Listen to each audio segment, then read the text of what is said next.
Hello, everybody, and welcome to the third episode of the Game Vault podcast with your host, me, Harry Frazer, my co-host, Matthew Lewins, and our guest for this week, a friend of the podcast and myself, Anyron Coatman. Anyron, how are you doing today, mate? I'm very well, thank you. How are you? I'm very well, thank you very much. Matt, how are you doing today? I'm doing good. I'm doing good. That's good to hear. My friend Anyron here, he has a blog as well, just like our guest last week. He is technically theblog.wordpress.com. There will be a link in the description, as well as all our social medias and my blog as well. Anyron, I'd like to thank you for coming on. How are you feeling? How you feeling about being? Yeah, how are you feeling about being on the podcast? Very excited, actually. Obviously, today's podcast is kind of an area a bit more to do with my expertise, but yeah, I'm more than happy to be here, and I'm looking forward to it. I'm glad because your area of expertise is football, and we are today talking about FIFA. So I'm going to start off first by saying, Anyron, what is your history with FIFA? Right, well, I think I must have been 7 when I got my first FIFA game. That would have been FIFA 05. Around that time, I feel, honestly, that PES 5, PES 6, they were actually very good games, more than rivaling FIFA in terms of a gameplay aspect. But obviously since then, in terms of the licensing and everything to do with FIFA, I feel FIFA's sort of gone up on another level. So obviously I progressed. That was on the PS1, FIFA 05, and then I've gone through PS2, PS3, and now PS4 on the new gen. So I've obviously kind of seen progression over almost 15 years, really, to see how much it's gone from that sort of very basic game as it was then to become a lot more complex with a lot more different modes. And it's kind of been very interesting to see the progression. Yeah. I see you've been a fan of the series for quite a while then. Yes, absolutely. But I feel Matt can trump you. Matt, what's your FIFA history like? The first FIFA that I ever got was FIFA 2002 on the PS1. Had a break till FIFA 05, and then continued got to get them pretty much every year since then, right up till now. Fair enough. I'd say I'm the most least experienced here. I've started playing FIFA 06 on the PlayStation 2, and then every year I've got it. You know, my parents liked getting it for me every year. They knew it was something I was interested in. And football started to become a big part of my life during about 2006. So that's why I'd say we're all about as qualified to talk about this in depth as we are today, because we're going to go right in depth. We're going to roast it a bit. We're going to roast the product that we've spent years and years on. I'd say for the best part of 15 years. So I feel like the first thing we're going to have to talk about is the main important bit, is the gameplay of FIFA. So let's start with offline. It feels too predictable. The opposition feels like playing Barcelona, tick-attack of football, pass and moves and that. In my experience, I usually have difficulty coming up against the opposition on Legendary. But what do you guys feel? What difficulties do you play on? So, Matthew, what do you play on? I play on Legendary, but I don't really have a lot of difficulty with it on Legendary. Part of that is that I play a lot of the offline modes, so I tend to be able to predict what the AI is going to do. So I think a big problem with it is it's a very simplistic AI that they've got. It's not the best, and so once you've played a lot of games on the offline modes, you can see what they're trying to do every single time, and you can counter it, right? Yeah, you see, I have the problem of making the step up because I play usually on professional, and then when I make the step up to legendary, I struggle. But that is mainly because I play the online modes a lot more than I do the offline modes. Yeah. But no, what do you play, mate? Yeah, I'm very much like you in terms of I much prefer the online modes because you find there's the unpredictability aspect of you don't know what a player's going to be like. In terms of offline, it's like you said, it's very, very predictable. Every team has this same style, so you can go through a whole career mode or something like that. The 20 teams in the Premier League, for example, they can all play the exact same way, and you've got huge variation in style particularly in the Premier League these days. Another aspect in terms of if a team's chasing a game, that's a big aspect I feel that needs work, because normally in a game, a team would go 1-0 behind, they would steadily increase the pressure, and then right at the end, they might go like ultra attacking. But with FIFA, they kind of knock it round, don't show much urgency, and then right at the end, or maybe with 5-10 minutes to go, they will go ultra attacking. So there's these two extremes where, in reality, it's kind of more of a middle ground. Well, even so if you play like, if I was to go and play on professional difficulty right now, score, I don't know, 5 goals against them, they wouldn't change their intensity at all. They wouldn't even go for it at the end because they'll just give up. Like they legitimately don't even try if you score too many goals. Do they just sit on defensive then? Is that... They just do the exact same thing they do all game. So it'll just be on neutral. They won't try and go forward.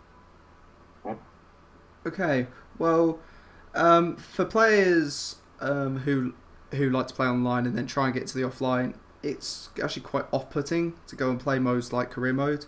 But I barely play the mode. But we're going to go on to career mode actually later on in the podcast. I feel that's our only gripe with offline, really. It's just the predictability of the AI. It's quite dull and tedious to play. So let's move on to the more fast-paced online mode, where it can almost feel arcade-like. However, I feel that's how EA want the online modes to feel like. Plenty of goals and a lot of drama. Damn those FIFA gods. But Anyron, I want to ask you about, compare the realism of actual football to FIFA. Yeah, I feel there's a huge difference there, because if you look at real football, there's kind of that variation in terms of how a game will go. There can be, even as you might have seen at the World Cup, there's been huge variation in terms of, there's been games where they've been boring, 0-0, a team's got a late goal, but then there's been huge high-scoring games. But I feel in FIFA that you get so many high-scoring games, it's very unrealistic. You almost feel, you go into the game kind of expecting yourself, particularly online, you'll never keep a clean sheet, because actually you have very little control, particularly only controlling one player at a time. And so there's kind of that inevitability that you're going to concede, which is obviously a team can set up defensively in real life and sort of get a really good record for keeping clean sheets, but I just think it's almost impossible in FIFA. Yeah, I don't like the high-scoring games in FIFA. I don't like it where I could be beating an opponent 7-0, but I'll never keep that clean sheet because FIFA will decide. FIFA will then decide, oh, he's now conceded a goal. Well, here comes the comeback, because we're now going to talk about momentum. Matt, do you actually feel momentum is a thing in FIFA? Yeah, I do think it's a thing. I think it's been put in intentionally as a sort of to try and ground the game in reality, right? To try and say, is to try and get those comebacks going and to get the excitement, pumping, so that games don't end up, at like 7-2, and like it was at 3-2, but then or it was at 3-1, you got one back and then you just got steamrolled, right? So it seems to be, in my from what I can see, intentional, but what it's ended up being is you go, 2 goals up, concede 1 goal, well, you might as well give up because you're going to lose 3-2. Exactly. Like there's no way to. It's such a powerful system. There's no way that you can fight against it because your players seemingly just give up. EA have actually come up before and said momentum isn't really a thing in FIFA. However, I feel like they're hiding that fact. It's like with the whole scripting in the game, which is extremely annoying. When someone comes up against, you score a last-minute winner, and which is what I want to come on to as well, because about the community of FIFA itself, it's actually quite toxic. I don't feel it's the worst place out there. I would say, in my opinion, Rocket League is. The amount of hate that I get after matches for those. But I still don't appreciate the messages after FIFA games where I may have scored a 90th minute winner, and then I get some abusive message about how I'm actually bad and stuff like that. And it's not really to do with me. I mean, it's kind of to do with their defending, but I feel like it's more to do with the scripting of the game. Now, Naren, what do you think of scripting? Do you think, again, EA have come out and said it's not a thing. However, do you think it is? I find it very hard to believe it's not a thing. There's been so many games where you get to the end, particularly when a team's had a lot of momentum, like you say, and you just know they're going to score. There's actually nothing you can do about it. I also think, obviously, for the World Cup mode that we're going to go on to talk about, that's for the first time they've actually, when it gets into added time, they actually tell you how far into that added time there is. But obviously, that's not been the case on Ultimate Team or any other mode for a long time. And so this period of added time seems to feel time. Exactly. You can. It could go on to say like you're in the 90th minute and there's 2 minutes of added time. Yeah, it feels like an eternity that you're playing. So it's actually a good thing that they added it into the FIFA World Cup mode. Yeah, definitely. I feel at least that's given us some clarity, and so we can kind of make a judgment for ourselves how likely it would be that we would concede at that point, and then we can obviously adapt that style like teams do in real life. Yeah, exactly. Matt, have you got anything to add onto that? Well, I think it's with scripting as well. It's not only like scoring late goals; it's those pictures you'll see you'll get them in games every now and then where you'll have 25 shots to 1 and you'll lose 1-0, and and it'll be completely against the run of game. You'll have dominated the entire game and you'll have somehow lost. And if that happens, every now and then, I could maybe accept it, playing online because that person might have just had a really good defense. But when it happens, reasonably regularly, that there is something going on. Yeah, that's the thing. I find that maybe Iceland might be the only team. It almost replicates FIFA in that aspect of a team being completely dominated and still getting a result. But in reality, the team that's on top in real life is nearly always going to end up, because they're creating so many chances, they're always going to win the game. But it seems like there's moments in FIFA where it's almost impossible to score. Yeah, I get that. I feel like it's not the whole gameplay aspect of the online modes is not a real depiction of what actual football is like. It's, like I said, I don't like the high scoring modes or the high scoring matches and that. It's just because it doesn't depict a real football match. And, I want to be a bit of realism. It's why I play FIFA. And, they've got all these licenses and that. But I just feel like they just want the arcade style of it to appease fans, and especially the younger generation who like the high scoring matches. Yeah, that's the thing. They're kind of catering for that younger audience who they want it to be thrilling end to end, almost like a basketball match in terms of things happening all the time. For them, I think they would very quickly get bored of a game where it's kind of a more tactical battle and there's not actually that many chances. So. But it doesn't cater to us older fans who have grown up with the games from a very young age to what it is today. I feel like they need that sort of thing to appease us. But whether we'll get it, I highly doubt it now. Yeah, definitely. I can't see them implementing it just because those younger people, they're kind of the future of the game. A lot of people who would play the game were a lot younger than us, and so that's the audience they're looking to for the future, definitely. Definitely. Right, we're now going to come on to E3 2018. Now, we've spoken about E3 in our last two podcasts, and we're going back to it. But here's what they said at EA Play. It was announced that FIFA had acquired the UEFA Champions League license, something they basically stole from Pro Evolution Soccer. But they didn't show anything else. They showed a short cinematic trailer, and so it felt quite underwhelming, and they didn't want to share any gameplay. And I believe it's the reason is it's because it's the same as FIFA 18 and FIFA 17 and so on. But I've got a quote here from what they actually said at E3. So what they said they are doing is adding a variety of new features that bring more control to gameplay. However, nothing was shown. So based on past years, there is no suggestion there'll be anything new. What do you think about this, Anyron? Yeah, I feel like E3, because it's got such a huge audience, if there was actually really headlining features beyond that Champions League license, that we really should have heard of it. Now, I know they kind of had their own event where they will announce a lot more close to the time, but I feel that was a really big opportunity missed, particularly if there is this innovation that they seem to talk about.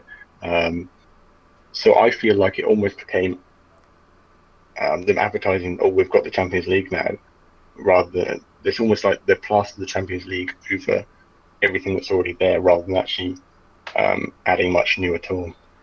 Yeah, I feel like Gamescom is where they're going to announce a lot more, which is coming up in August, I believe. So they'll announce a lot more then, as they usually do, because I think the game is then a month away. And they'll announce a demo, and maybe they'll actually show some gameplay. Because I think all we got from FIFA is that I think they spent more time on the FIFA 18 World Cup update more than FIFA 19. It was which was already out at that point. Exactly, so. It was already been out for, I don't know how long it had been out, a few days maybe a week or so. Mm. And, if you played FIFA.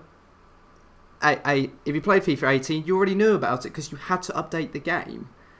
It feels like they were spending more time trying to sell you FIFA 18 when it's coming towards the end of its cycle. Yeah, definitely. Yeah. Couldn't agree more with that, actually. Matt, what do you think about the FIFA 19 reveal at E3? Well, with those sort of, we've updated the gameplay and just believe us, it's been updated. The last time they said that, wasn't one of the biggest things they added was the quick substitutions that you could just hold R2 and do, which didn't do anything because you could still pause the game and do the substitutions.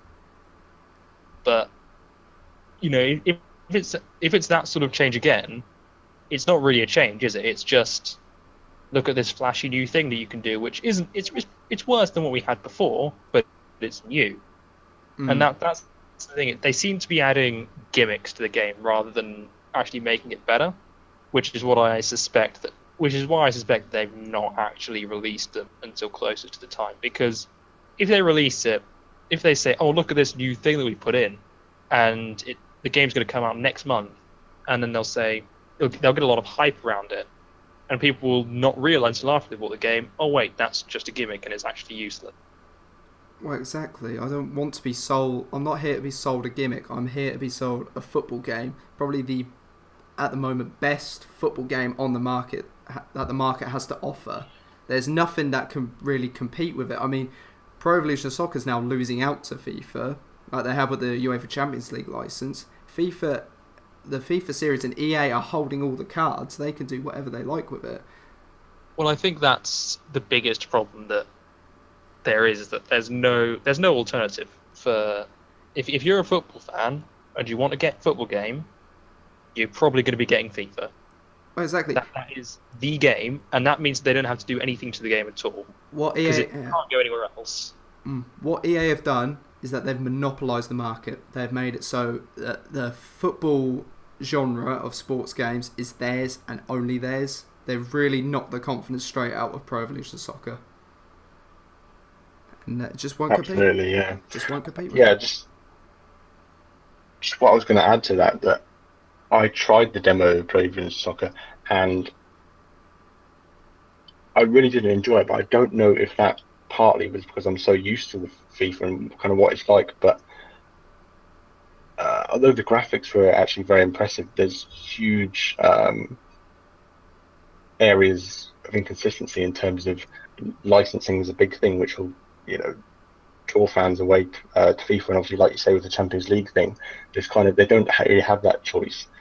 Even those sort of loyal Pro Evolution Soccer players over the years, I feel like even they now might turn away from the game because it's not really got that same appeal, I don't think. Pro Evo had lost its main unique selling point, that it had the Champions League license.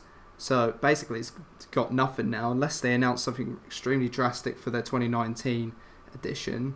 which I highly doubt, I think this year it's going to have to be FIFA that's taking all the plaudits for it. You know? Yeah, it's a shame, I feel, because PES does get things right, and I feel because on one hand you want the competition, but on the other hand, if all of their developers and producers could join forces with FIFA, we'd almost have the best of both worlds, and that would be a really, really great game. But obviously, that's never going to happen. It would be a good thing, but yeah, you'd have to see whether EA and Konami would want to join together. However, it just won't happen. It doesn't work like that.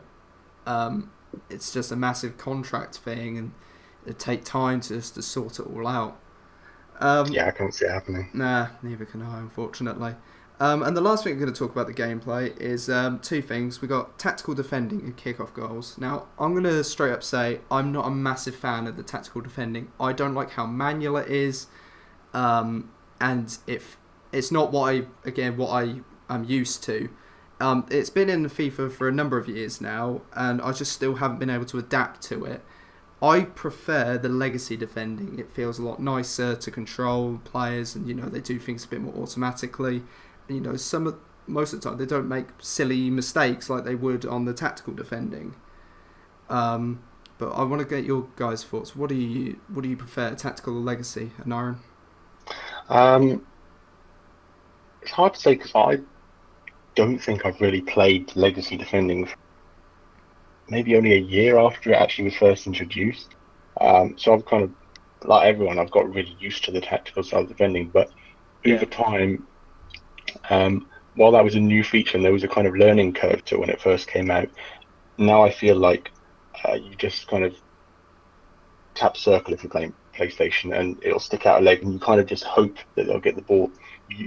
I think they were aiming for you to have more control over your defending. I feel that's definitely been lost, particularly in online gameplay.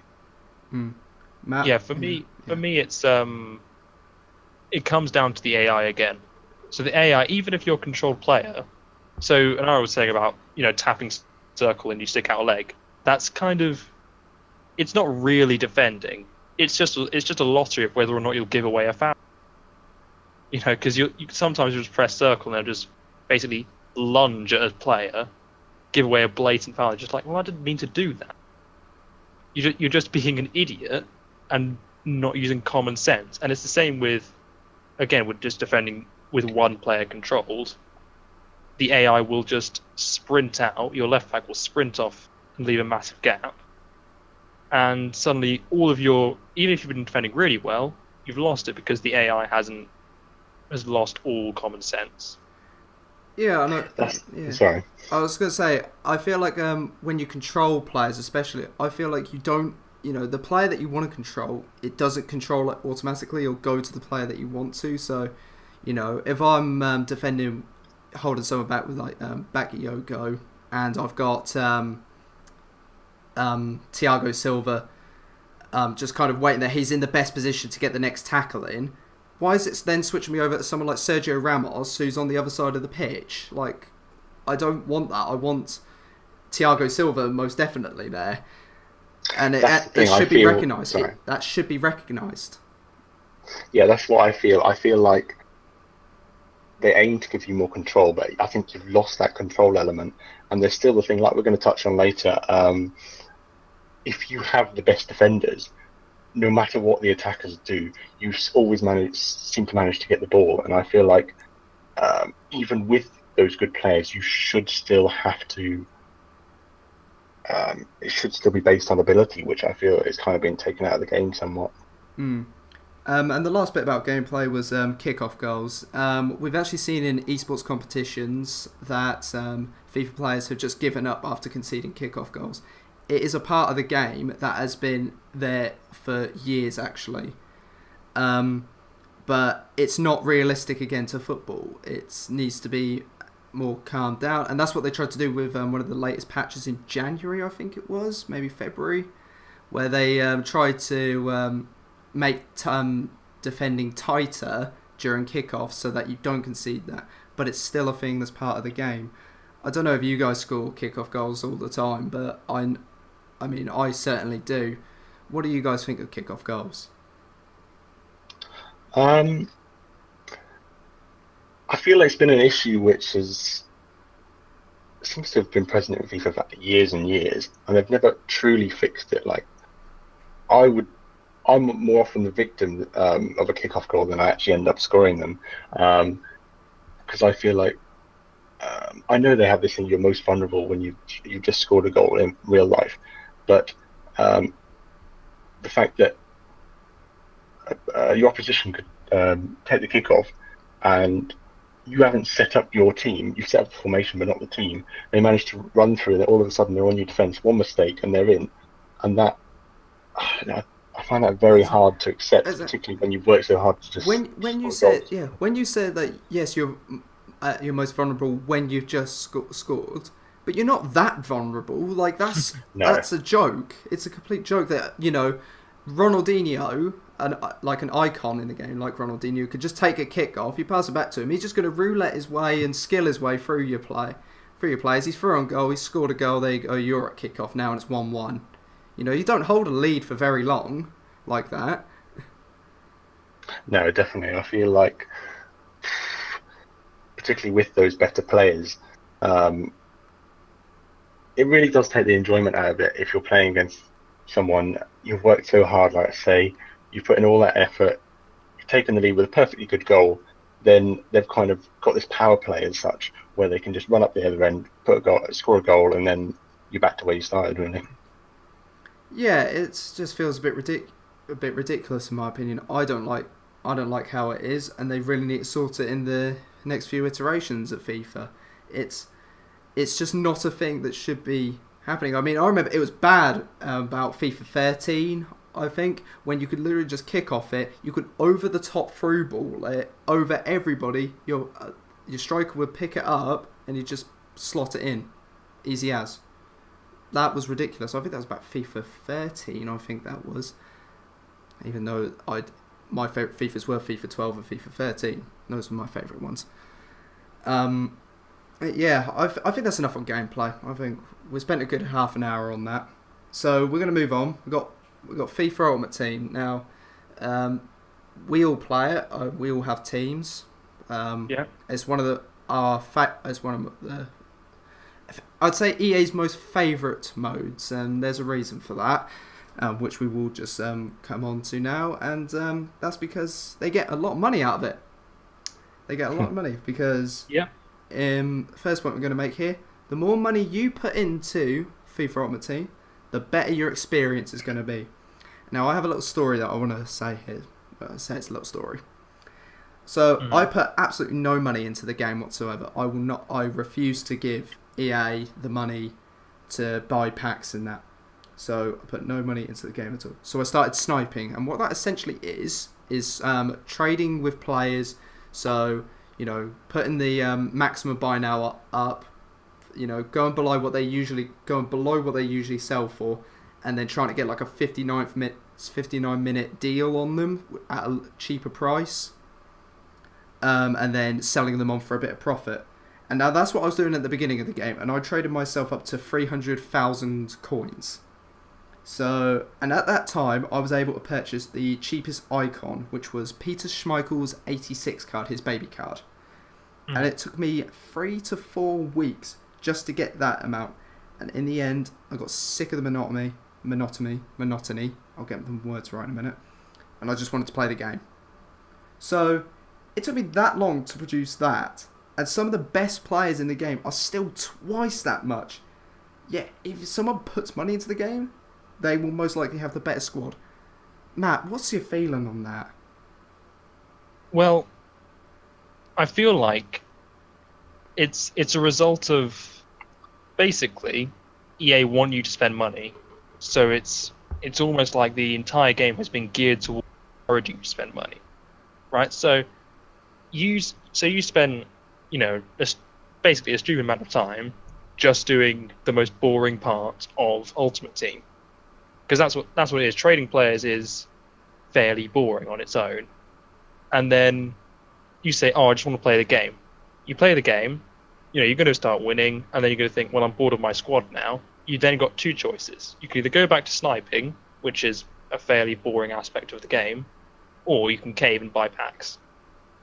It's just like, every moment of the game is just in the back of your head. It would be very easy to go and buy packs, and that's what the whole progression is geared towards. It's not geared towards how good you're playing. It's not geared towards, how hard you've been working to get better at the game. It's just geared towards, if you spend money, you will get better. It may not be true, but that's always going to be there in the game, and that's what they've built that whole mode around, basically, at this point. Exactly, and it's not fun because I'm coming up against teams that have icons and Ronaldos in them, and I can already tell they've put money into this game. They've put more money into this game than I have, and it's not fun to come up against. It's almost like skill-based matchmaking isn't a thing.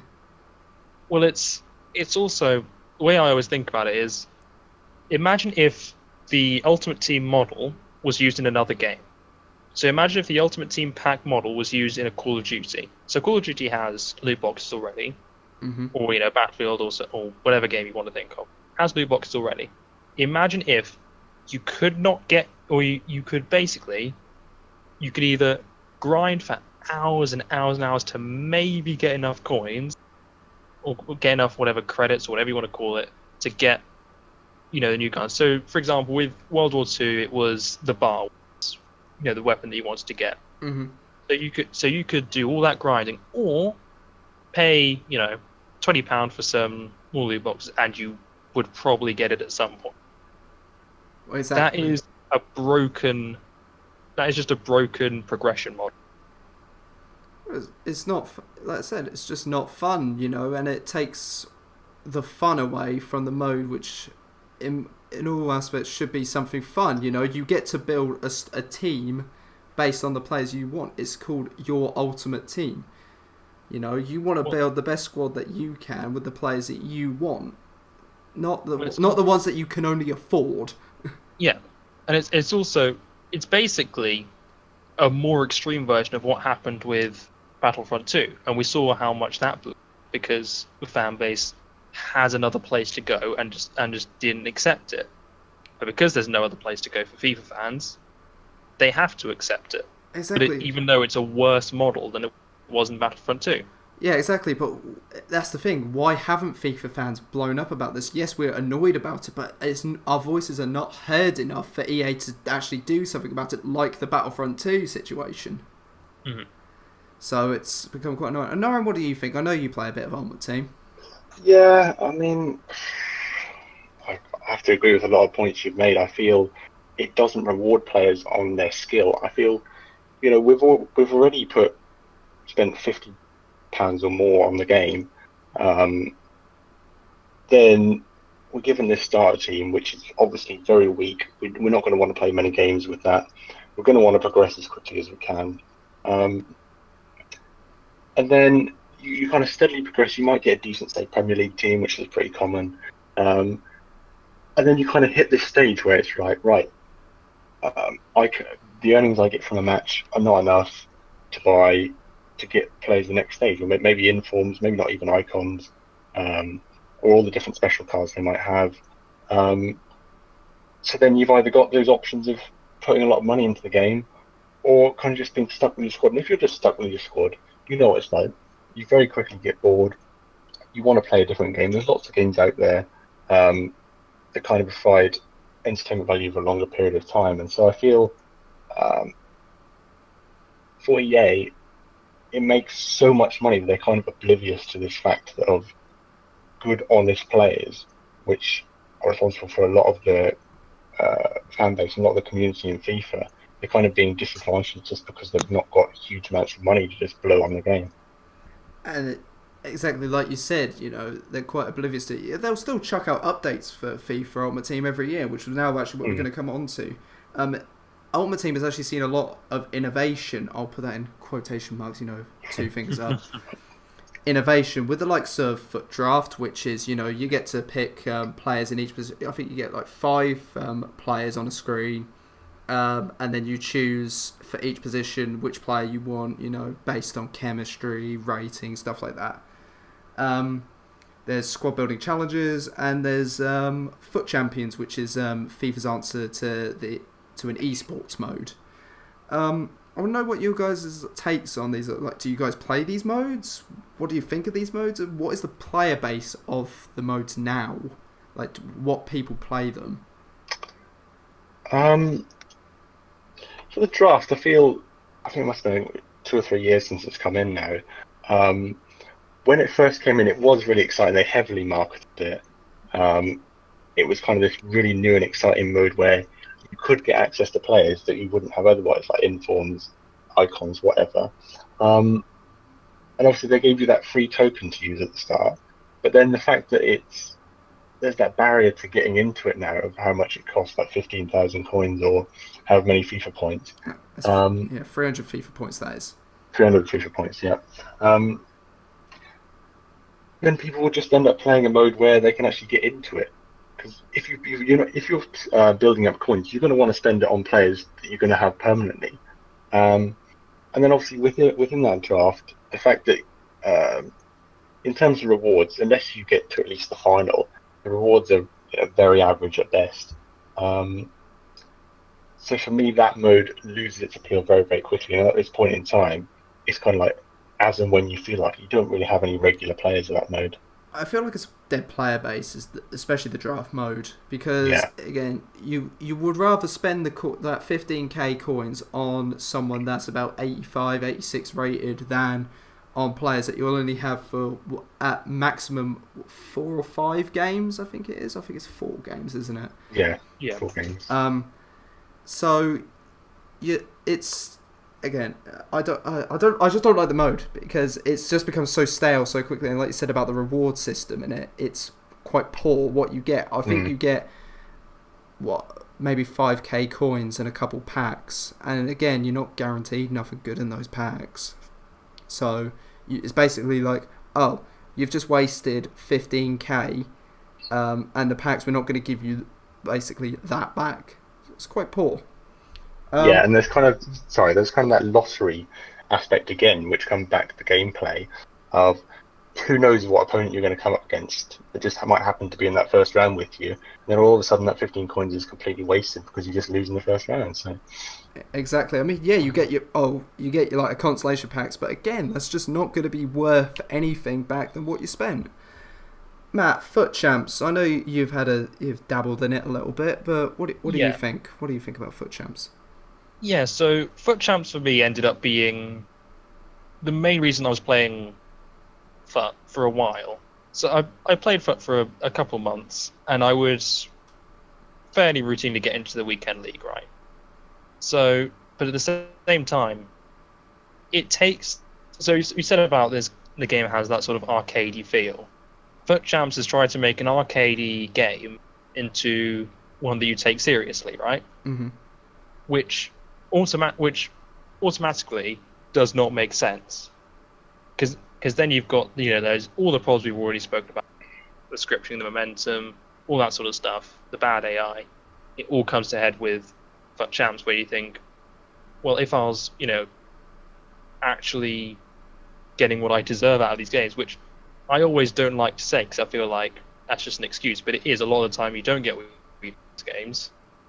You might get more, and yeah, it's a good thing to have in there, in the sense of, in having a way to access a competitive ladder is always a good thing in games typically, but equally, I think it just gives a lot more stress to a game which really should not be taken as seriously as that.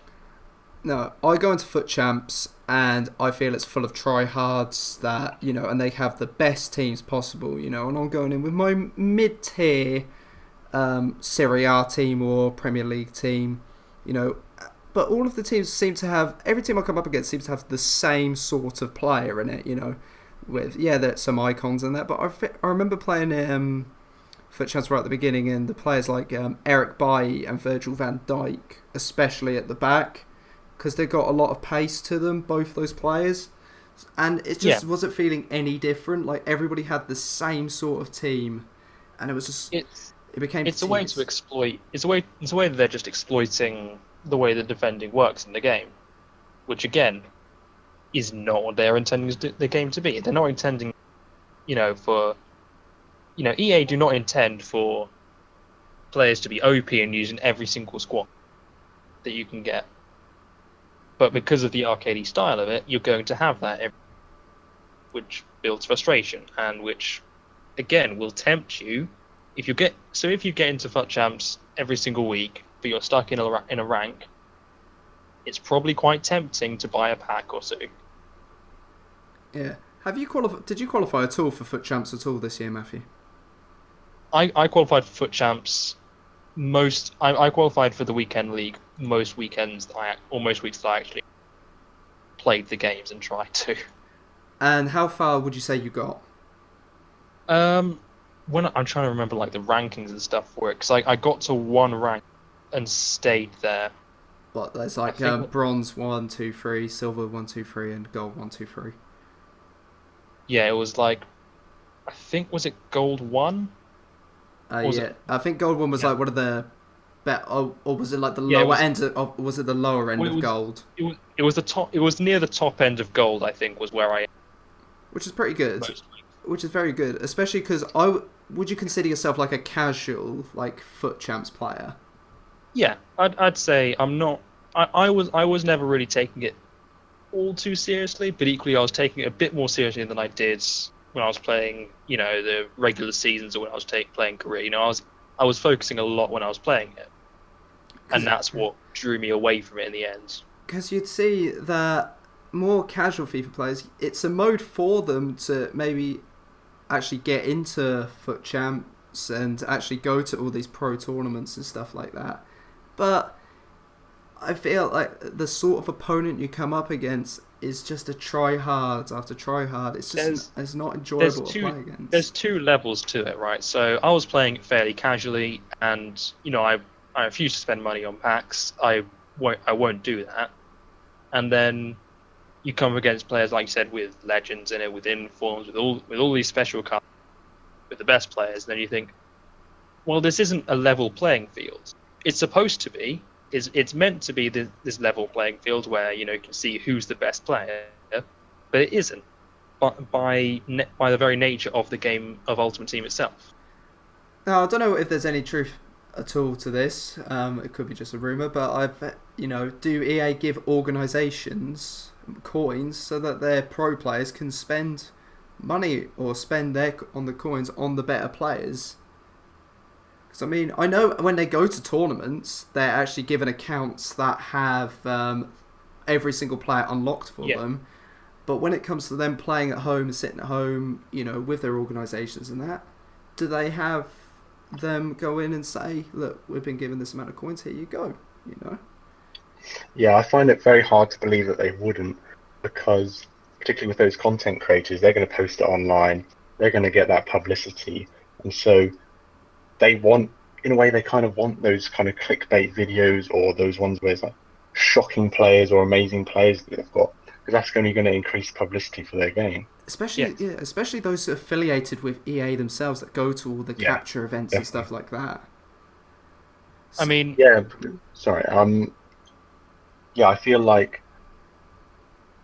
those guys are the ones they really want to sort of, because they're really in touch with the community, particularly that younger age demographic. So they kind of understand that, and so EA will focus a lot of their attention through those people rather than creating maybe content of their own, because they will know that will get the high level of engagement, I think. I mean, regardless of whether or not they are given the money, they might be given the coins, they might not be given the coins. Either way, the fact that there's that suspicion kind of proves that everyone really knows that it's a pay to win. FIFA is a pay to win model unless you are the best player in the world, you're not going to be a 87 rated team with a starter team. Well, it's not going to happen. I'd also like to say that these content creators that upload pack openings and stuff like that, and them getting some good players, in fact, that also then transcends onto their audience thinking, oh, if they could get that sort of pack, look, I wonder what I could get, and then they go spend money on it, and that's why I feel like EA may have a little bit of tampering to do with these content creators' accounts. However, again, all rumours, nothing here is official. So, is that something that could be seen as well? I think it's just. Oh, sorry. Go ahead. Yeah, I was just going to say,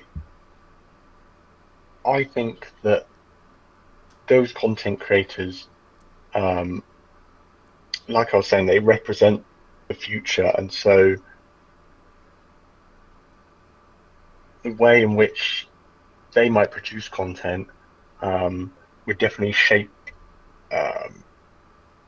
the way in which EA might adapt the game, particularly Ultimate Team. I feel, and like those pack openings, they keep releasing more and more different special cards. I can't keep up with them. I don't know about you, and it's so confusing. Every other day or every special event, there seems to be new cards, and that's kind of just driving up that income. Even more reason for people to spend money. But that's actually a good thing. It's positive that EA have the content able to keep FIFA going like that. Oh, definitely. I just mean that obviously from that aspect as well, like we say, it's just encouraging the average member of the public to just keep pumping more and more money into it. Right. So basically, still on the money side, let's talk about packs. Let's actually talk about the packs themselves. The most expensive pack out there, and they usually bring them out special events, is the Ultimate Pack, which is 125,000 coins if you save that amount, or if you wanted to purchase that in FIFA points, it's essentially £20. But in those packs, you're not guaranteed anything good, absolutely nothing, right?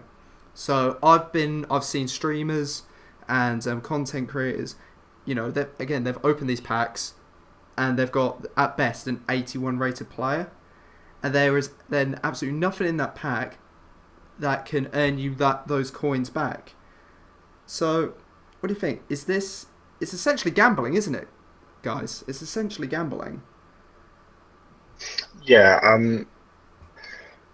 I find it very hard that this is marketed as a 3-rated game. Obviously, particularly young people, really young children, are not going to be playing this game very often. But there are still those like 6, 7, 8, even younger sometimes, who would pick up this game, go on Ultimate Team, and there's very few steps actually before all of a sudden money's coming out of a bank account. Obviously, there's protection measures that can be put in place, but they're often not, particularly if it's the child's own console.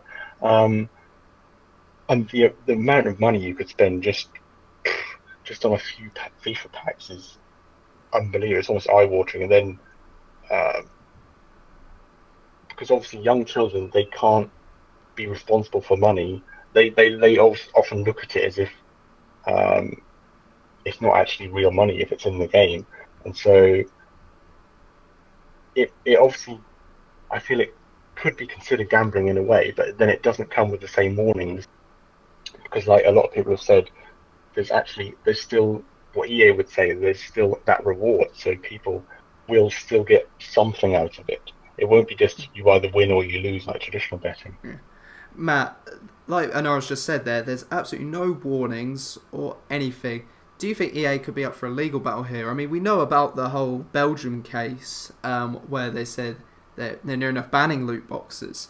So, do you think EA are in for a right legal battle here?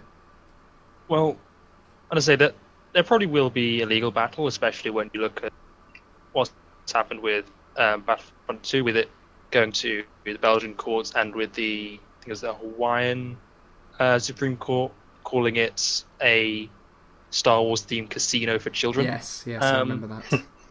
Yeah. The problem with it being called gambling is, if you compare it to a slot machine, for example, if you put money into a slot machine, odds are you're getting absolutely nothing out of it. If you put money into a FIFA pack, you're getting something out of it. It may be relatively worthless. You may not get your money's worth out of the pack, but you're getting something, which makes it's a grey area, which would make it very hard to prosecute over. But equally, like Anara said, this is not a game for people who are 3 years old to have that. this much control. I mean, I know I've seen stories all the time where you have kids who have bankrupted their parents' like debit accounts because their parents have just said, "Oh yeah, we'll put our debit card information on there for you. Just don't go crazy." The kids won't notice the money they're spending, and then eventually they get a call from the bank saying, "You have no money left." And it's like it's all gone into FIFA because again, you can't trust people who, again, it's at minimum, a kid can play this on their own at 3 years old. Exactly. And you're saying that they can handle what is, at the very best, a grey area of gambling. Exactly. Now, I want to also mention what's happened in China, or what is maybe going to happen in China. I'm not sure whether they've implemented it already. It's the fact that companies now have to release a percentage or the likelihood of getting these best players or best items in loot boxes, like give a percentage almost. PES, Pro Evolution Soccer Usher, has a similar mode to FIFA Ultimate Team, where they actually do give you the stats of the likelihood of getting the better players.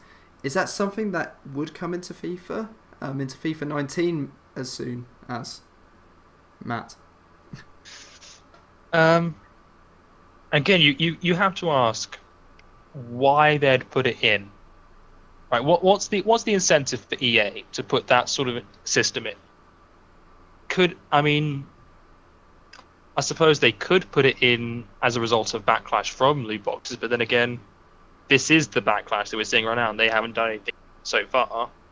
So, I suppose the best that we could possibly see is they would release it like online at some point. I feel it's like I feel like that's the way they'll get around it. Yeah, and then the majority of people either aren't going to see it or aren't going to like click on the article if they do see it, which means that it won't change a whole lot. Like there is no incentive at the moment for EA to change the way the loot boxes work or the packs work. Yeah, Nora, what do you think? Do you think that they should include the percentages in the game, or will they do, like you said, maybe put it online so that maybe very little people will see, but they're at least adhering to the law? Yeah, I feel it's far more likely it'll be online. I feel if they were truly transparent in game, that would kind of hit them in the pocket really, because I feel like people would want that clarity, that likelihood of actually getting a high-rated player or something like that. But in reality, it's definitely not in EA's best interests to do that, because while PES has obviously implemented it quite successfully, that coming over would really, I think, negatively affect it for EA, because if you were to open maybe a 5k pack and it would say 5% chance of getting whatever really good player or something, it would put people off. And obviously that entry level lower value packs is obviously where people kind of get a taste for opening packs and that sort of thing. So exactly, it's a difficult one, and it's just a difficult one that EA will have to sort out if the likes of Belgium and other countries adapt this rule, where either give us what we want, like the percentages of what you get, or just don't have them at all.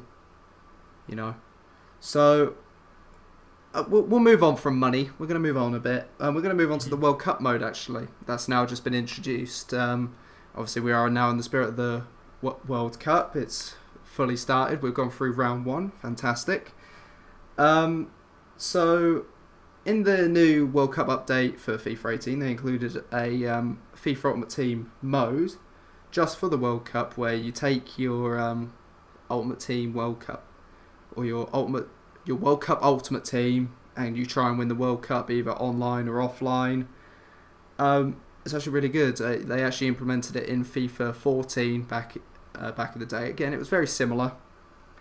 And the only way you get players is by playing games and getting a pack at the end of the games, where you get like a single player pack and you get anybody in that pack.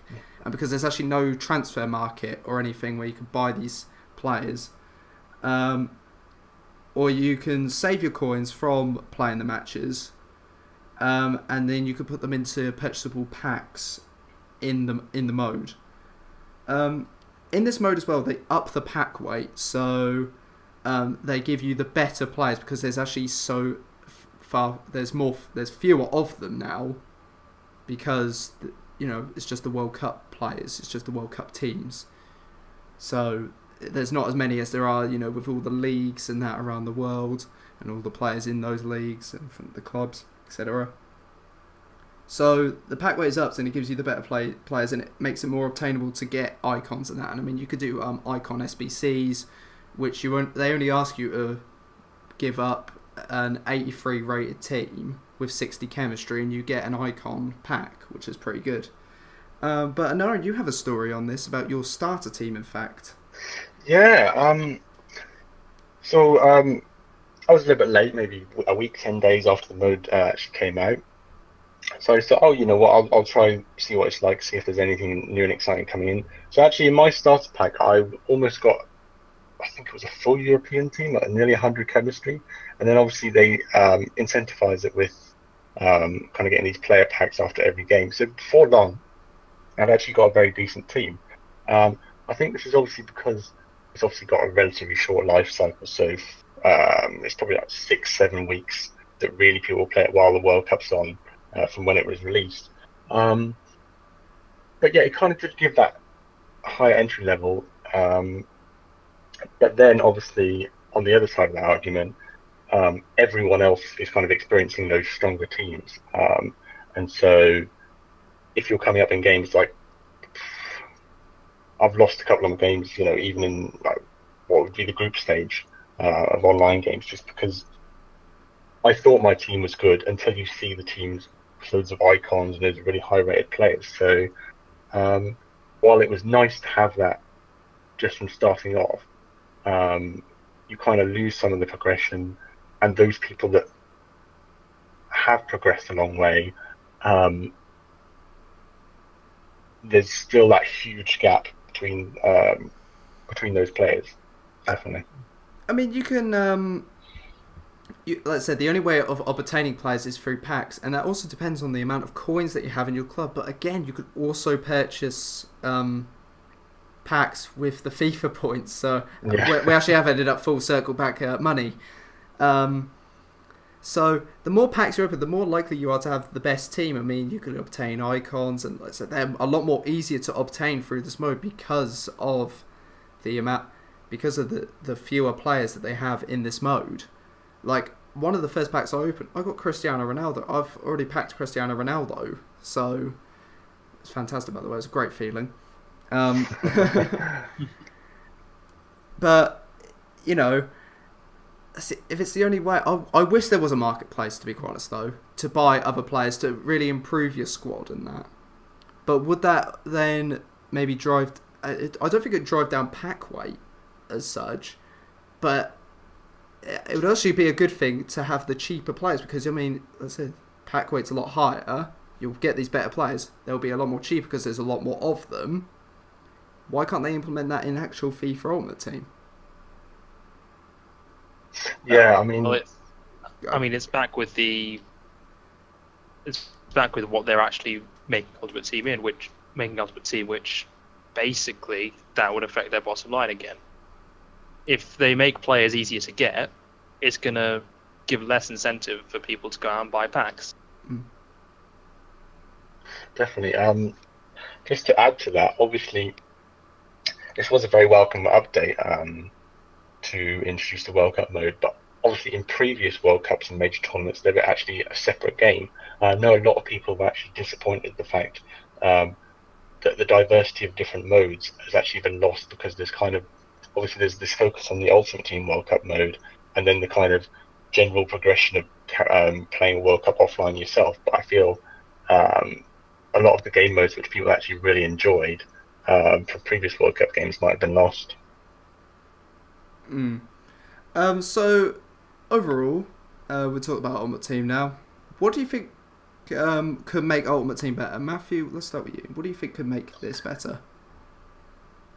Very basically, it would be to it would be to change the progression to make it a lot less basically pay to win. Mm-hmm. It's getting dangerously close to mobile game level of pay to win, because you know that you will get better if you pay money. That's just a fact. And if they were to, for instance, make the packs even just make them easier to get, so increase the rewards for going up the leagues, or increase the rewards for playing well in games, other than giving you 400 coins per match if you win. Yeah, about that. That's maybe enough to get yourself a contract for one player. Like, congratulations. But yeah, there's no incentive to play the game and to get better without spending money on it at the moment. Yeah, you know what, I won't disagree with you on any of that. I feel that's what they could do to make the whole thing better. And Aaron, have you got any more? Yeah, I have to agree as well. But a lot of the root of the problems with Ultimate Team for me, and kind of that barrier to playing it over a long period of time, do lie in the gameplay, like we've talked about. In terms of other things, it's kind of hard to say. They've obviously put a lot of time and effort into it to make sort of diverse game modes, but a lot of those personally don't really interest me, so I end up playing online seasons. So something maybe more. Obviously, there's still that option where you can just play your friends, but something where you could maybe, like they do with co-op seasons, something where you could like join forces together, because often the most fun I have playing FIFA is actually when I'm online with friends like you guys, and so yeah, I would like to see that come over to Ultimate Team, because I feel like it's a very single player orientated mode at the moment. I think we'll leave it there with Ultimate Team. Well, that's a good discussion on that one, and honestly, I'd love to hear everybody's opinions on Ultimate Team in the comments below, and as well down below you can also ask me and Matthew questions, and we'll ask them on the next podcast. Unfortunately, we didn't get any on the last one. Doesn't matter. I'll keep asking every week, and we'll see what happens. We do. So let's move on to the big third point, and it's a mode that's been a bit. It's been a bit let down over the years. I'll say it's career mode. Right. Me and Anyron, we have quite little experience on this mode. We basically start it and then we get bored easily, as it just doesn't offer anything new that we haven't already seen before.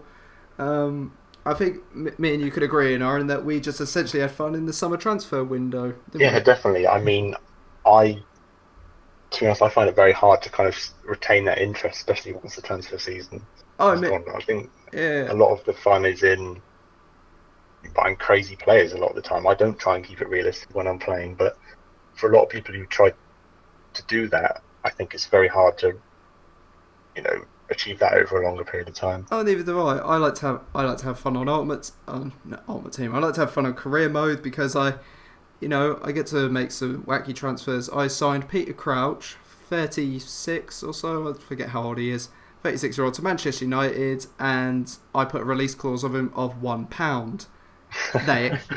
They accepted those terms. It was quite funny. Did anyone take him for £1? I mean, who wouldn't? I think us at Norwich would happily have him for £1. Oh, yeah. I mean, I think Charlton would definitely take it as well, Matthew. Oh, no, Josh McGuinness is far better than him. Listen. Oh, goodness. So, basically, all me and Anyron can say is that the transfer system is the same every year, and the player training can also be too quick a progression. Matt, you play a lot more than me and Anyron do, so Go on.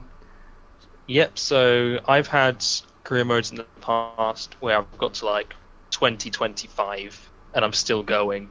Like the only way that I tend to keep it interesting is by getting almost emotionally invested in the youth players that you get.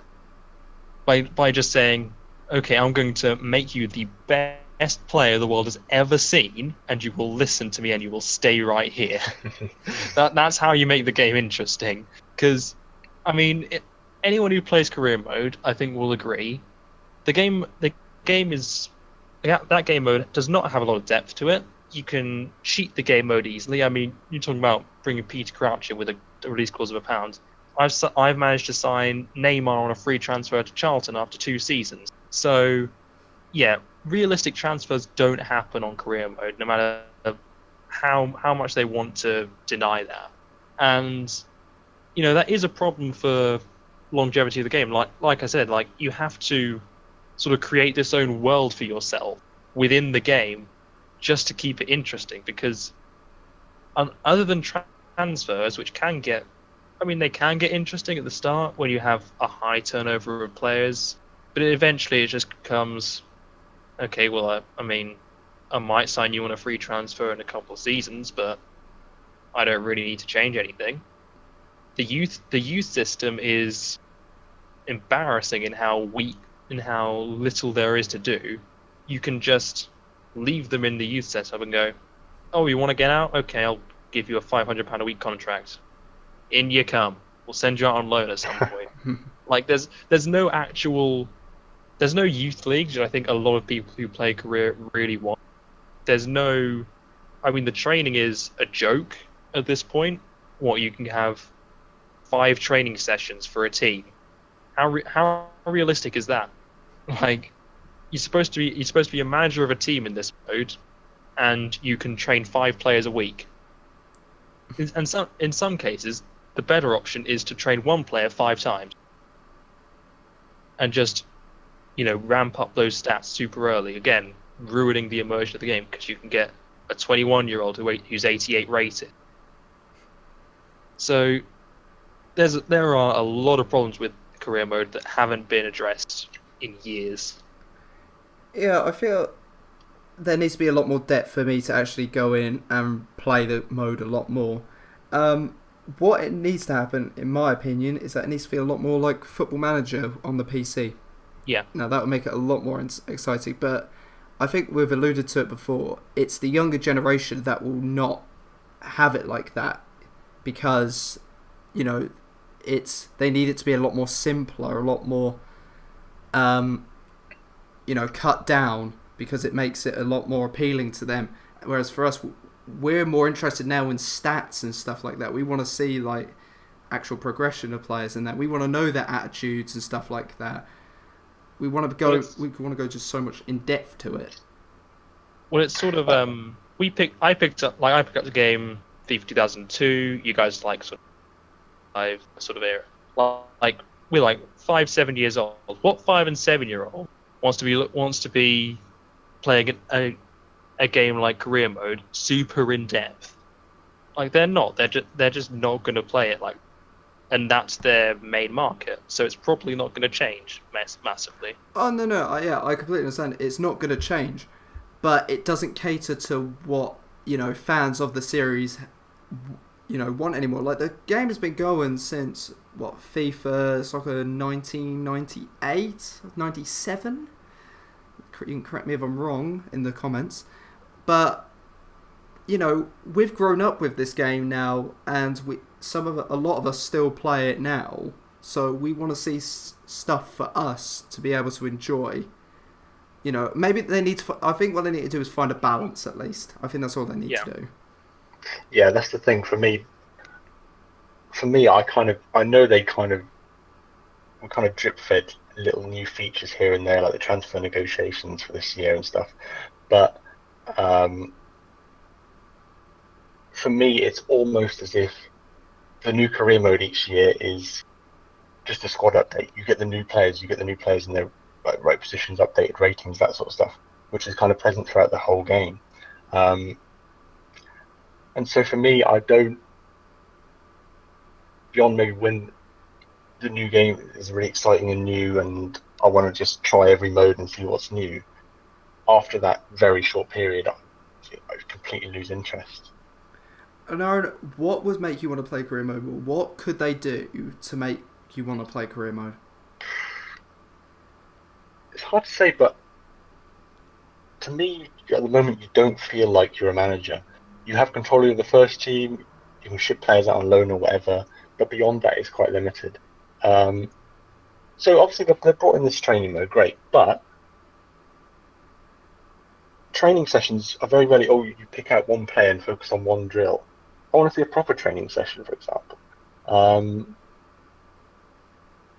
obviously recently you've seen how important in real life football the assistant managers are. There's a manager and assistant manager going from club to club and that sort of thing.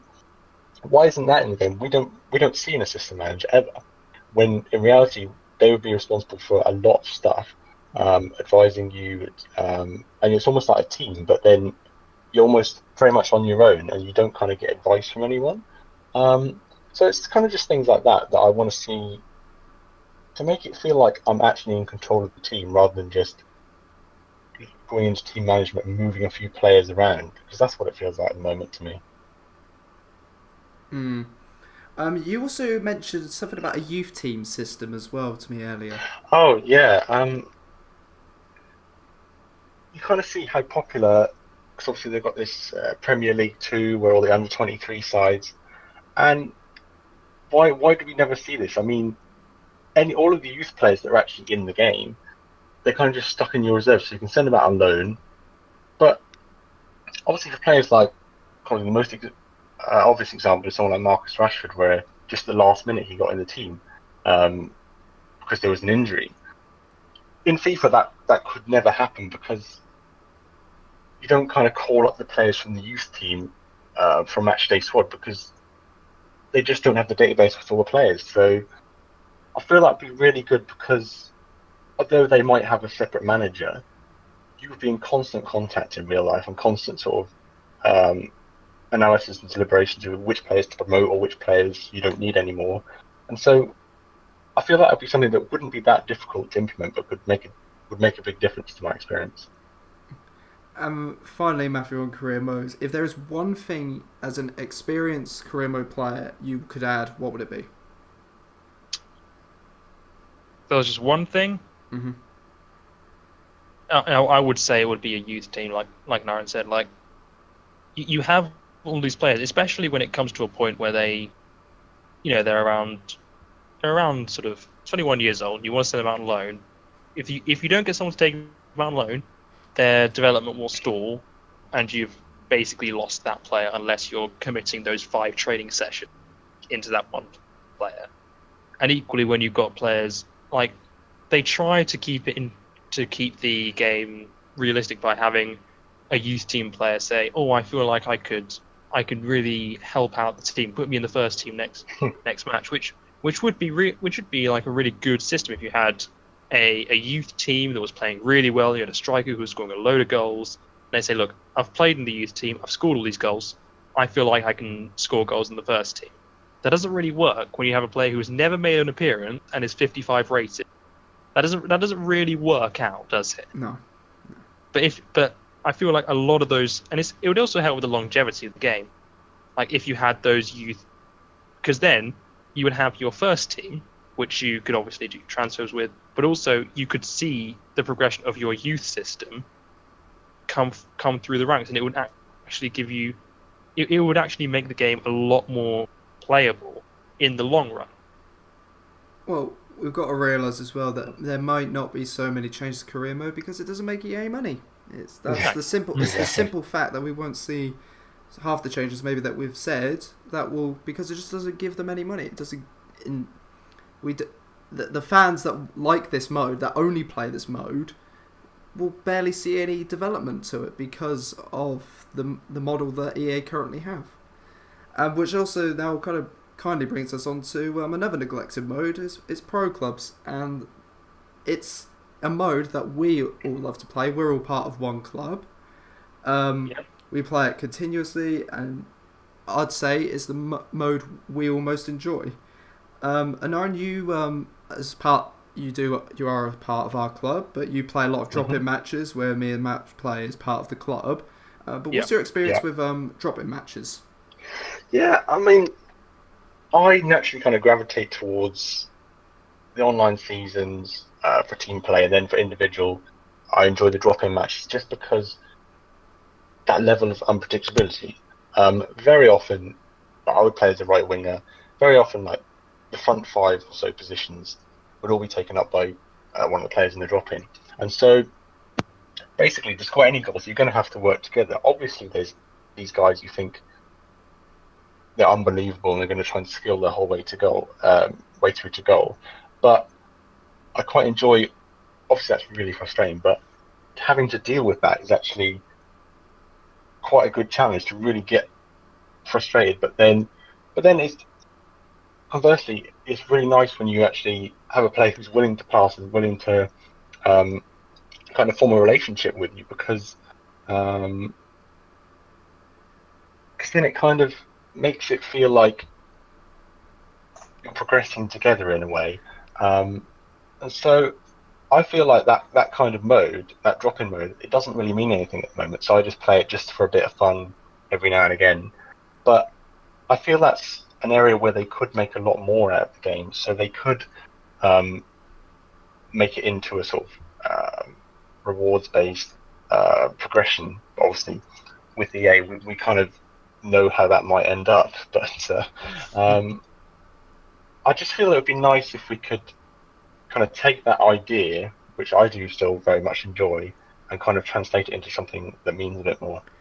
I mean, don't get me wrong, I do play a couple drop-in matches here and there, but every experience I've found, it's usually one selfish player, doesn't pass at all, and I just get extremely frustrated with them. You know, if I'm clean through, they're just not going to pass to me. They'd rather skill their way through and stuff like that. I mean, Yeah. I know you guys at the club will say that I'm the skiller of the team. I mean, I am. I do know I like my skills, all right. But I do at least pass, and you know. Well, I do at least. No, yeah. For you, obviously, some people might say that as the striker in the team, you might like to shoot maybe more often. But